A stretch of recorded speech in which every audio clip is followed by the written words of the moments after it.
grade 10 science students, welcome to fourth and final quarter of our lessons under the new normal. I am Angel Ocampo and I am here to discuss to you the relationship between volume and temperature of a gas under constant pressure. But before that, let us review the following words from your previous modules. So we have here volume, pressure, temperature, and gas. Let us review the meaning of these words. Correct. Volume is the space occupied by a matter.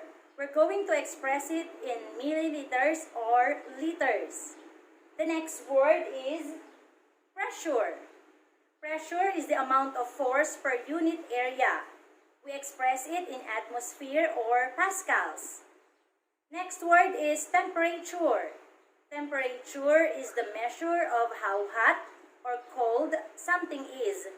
We can express it in degrees Celsius, Fahrenheit, or in Kelvin. And the last word is gas. Gas is a state of matter with no fixed shape and volume. The air that we breathe is an example of gas and many more others. Speaking of gas, who among you have ever experienced riding in a hot air balloon? Can you imagine yourself riding in that giant balloon? Here in the Philippines, we have a fiesta of hot air balloon. Let us watch this video.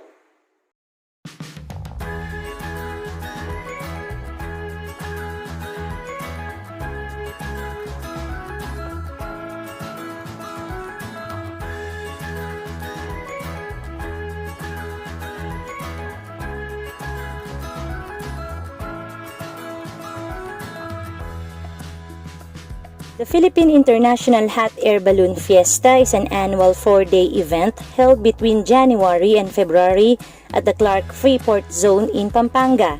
It is the biggest and longest running aviation sports event in the Philippines.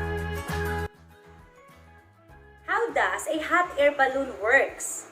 Why does the hot air balloon rise when the air inside the balloon is heated? Today, you're going to learn the effect of changes in volume and temperature of gas, determine the new volume and new temperature of a given gas, and give practical application of Charles' law. At this point, I want you to observe the simple experiment in the video and observe what will happen to the size of the balloon as we place it in a boiling water.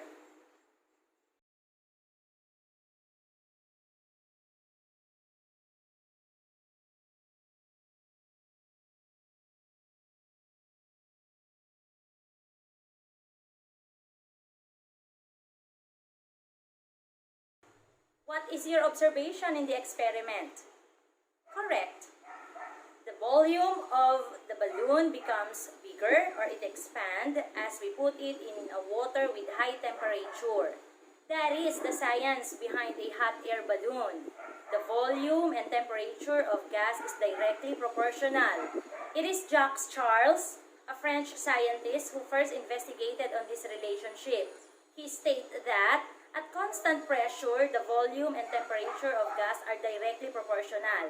For example, we have a 2-liter volume of balloon at 300 Kelvin temperature. What do you expect to happen to the balloon if the temperature becomes 600 Kelvin or it doubles? Correct. The temperature or the volume of the gas will also be doubled. At 2 liters, it will become 4 liters. Let us solve this sample problem. A 3.5-liter flexible container holds a gas at 250 Kelvin. What will be the new volume if the temperature is increased to 400 Kelvin? The given in the problem are: initial volume is equal to 3.5 liters, initial temperature is 250 Kelvin, final temperature is 400 Kelvin, and we are to look for the final volume. We are to use the formula initial volume divide initial temperature equals final volume divide final temperature. To calculate for the final volume, we are to compute for initial volume multiplied by the final temperature divide initial temperature. By substituting the given 3.5 liters multiplied by the final temperature 400 Kelvin divide the initial temperature 250 Kelvin, we can have the final volume as 5.6 liters.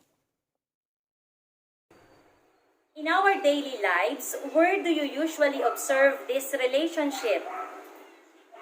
What observation do you have in your home? Charles' law finds its way into our kitchen as well. In case you have ever tried your hand at baking, you might be familiar with the substance most commonly used in baking, yeast. It is responsible for releasing carbon dioxide bubbles. The expansion of carbon dioxide bubbles with an increase in temperature works in bakery products to become flappy. Were you able to read the warning instructions on a bottle of deodorant? Yes, you are correct. It has signs indicating not to expose the bottle in direct sunlight. Why?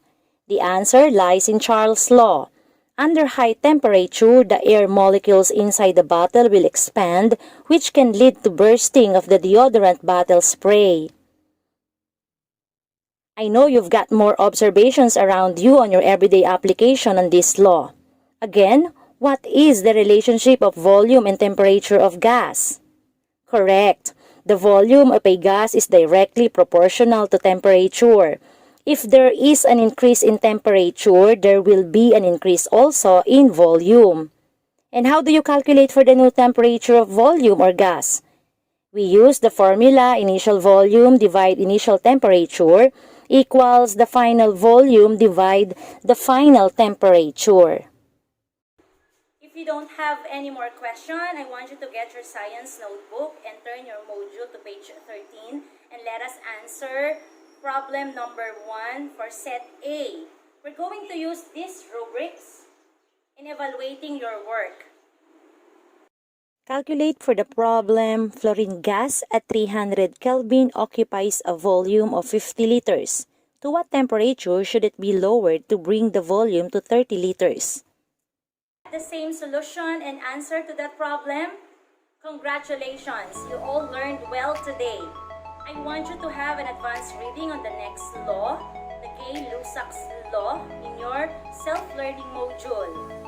Great day everyone and see you next time.